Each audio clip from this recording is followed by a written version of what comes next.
নরসিংদীতে মাসব্যাপী শিল্প ও বাণিজ্য মেলার উদ্বোধন। মমতাজ হার্বাল প্রোডাক্টস নিবেদিত নরসিংদী টিভি নিউজ আপডেট। 24 জানুয়ারি শুক্রবার সকালে নরসিংদী রেলওয়ে স্টেশন সংলগ্ন পৌর পার্কে চেম্বার অব কমার্স অ্যান্ড ইন্ডাস্ট্রিজের উদ্যোগে মাসব্যাপী শিল্প ও বাণিজ্য মেলার উদ্বোধন করা হয়েছে। চেম্বারের প্রেসিডেন্ট রাশেদুল হাসান রিন্টুর সভাপতিত্বে মেলাটির উদ্বোধন করেন নরসিংদীর জেলা প্রশাসক মোহাম্মদ রাশেদ হোসেন চৌধুরী। এই সময় কবুতর ও বেলুন উড়ানোর মধ্য দিয়ে দিনটি উদযাপন করা হয়।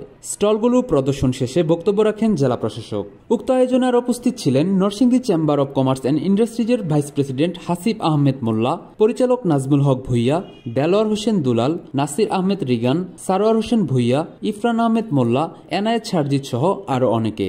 উক্ত শিল্প ও বাণিজ্য মেলায় মোট স্টল রয়েছে 105টি। প্রত্যেকটি স্টলে থাকবে বিভিন্ন নান্দনিক ও বাহারি পণ্য, সাথে থাকবে শিশুদের জন্য বিনোদন ব্যবস্থা। মাসব্যাপী এই মেলা চলবে প্রতিদিন সকাল 10টা থেকে রাত 10টা পর্যন্ত।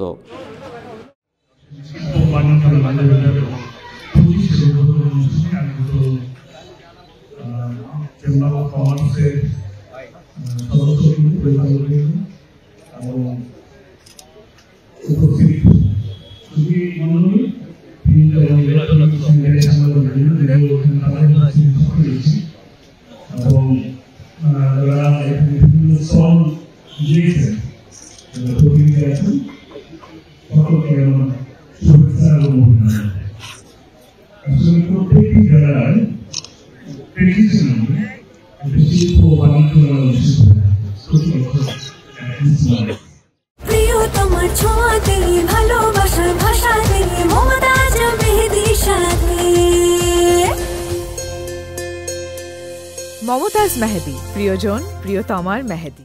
রিপোর্ট ও চিত্রগ্রহণ মোহাম্মদ হারুন, নরসিংদী টিভি।